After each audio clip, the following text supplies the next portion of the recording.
Construction ಟೈಮಲ್ಲಿ plan ಎಷ್ಟು important ಅಂತ ಒಂದು ಎಕ್ಸಾಂಪಲ್ನ ತೋರಿಸ್ತಾ ಇದೀವಿ, ಬನ್ನಿ. ವೀಕ್ಷಕರೇ ನಮಸ್ಕಾರ, ನಾನು ನಿಮ್ಮ ಮನೆ ಕಟ್ಕೊಂಡು ಶ್ವೇತ ಮಾಡ್ತಾರೆ.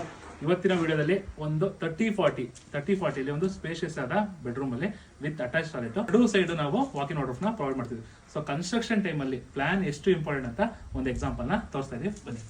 ಸೊ ನೋಡ್ಬೋದು, ಈಗ ನಮ್ಮೊಂದು ಸ್ಪೇಷಿಯಸ್ ಆದ ಮಾಸ್ಟರ್ ಬೆಡ್ರೂಮ್ ಅಟ್ಯಾಚ್ ಟಾಯ್ಲೆಟ್ ಅಲ್ಲಿ ಎರಡೂ ಸೈಡ್ ವಾಕಿಂಗ್ ವಾರ್ಡ್ರೋಬ್ ನ ನಾವಿಲ್ಲಿ ಡಿಸೈನ್ ಮಾಡಿದ್ವಿ. ಸೊ ನೀವು ಎಂಟ್ರಿ ಆದ್ರೆ ಸೆಂಟ್ರಲ್ಲಿ ಡೋರ್ನ ಪ್ರೊವೈಡ್ ಮಾಡಿದ್ವಿ. ಇದು ಬಾತ್ರೂಮ್ ಡೋರು, ಇಲ್ಲಿ ಎರಡೂ ಸೈಡ್ ವಾಕಿಂಗ್ ವಾರ್ಡ್ರೋಬ್ ಇರುತ್ತೆ. ನಂತರ ಒಳಗೆ ಬಂದ್ರೆ ಸೊ ಇದು ನಮ್ಮ ಟಾಯ್ಲೆಟ್. ಈ ಟಾಯ್ಲೆಟ್ ಕಟ್ಟುವಂತ ಟೈಮಲ್ಲಿ ಏನೇನು ಪಾಯಿಂಟ್ ನೋಡ್ಬೇಕಂದ್ರೆ ಮೇನ್ಲಿ ವೆಂಟಿಲೇಷನ್ಗೋಸ್ಕರ ವಿಂಡೋ ಪ್ರೊವೈಡ್ ಮಾಡಿದೀವಿ, ಅದು ಬಿಲೋ ಲಿಂಟಲ್. ಸೊ ಅಬೋ ಲಿಂಟಲ್ ಒಂದು ಚಿಕ್ಕ ಡೀಟೇಲಿಂಗ್ ನೋಡ್ಬೋದು, ಒಂದು 6 ಇಂಚ್ ಪೈಪ್ನ ಯೂಸ್ ಮಾಡಿದ್ವಿ. ಅದು ಮಾಡಿರೋ ಉದ್ದೇಶ ಏನಂದ್ರೆ ಎಕ್ಸಾಸ್ಟ್ ಫ್ಯಾನ್ ಹಾಕ್ಬೇಕು, ನೀವೇನಾಗುತ್ತೆ ಕೋರ್ ಕಟಿಂಗ್ ಮಾಡೋ ಅವಶ್ಯಕತೆ ಇರಲ್ಲ. ಸೊ ನೀವು ಮನೆ ಕಟ್ಟಿದಲ್ಲಿ ಚಿಕ್ಕ ಡೀಟೇಲಿಂಗ್ಗೋಸ್ಕರ ನಮ್ಮ ಚಾನಲ್ ಫಾಲೋ ಮಾಡ್ತಾರೆ. ಹೀಗೆ ಸಿವಿಲ್ ಬಗ್ಗೆ ಮತ್ತೆ ಇಂಟ್ರೆಸ್ಟ್ ಬಗ್ಗೆ ಹೆಚ್ಚಿನ ಮಾಹಿತಿ ನಮ್ಮ ಚಾನಲ್ ಫಾಲೋ ಮಾಡ್ತಾರೆ. ಧನ್ಯವಾದಗಳು.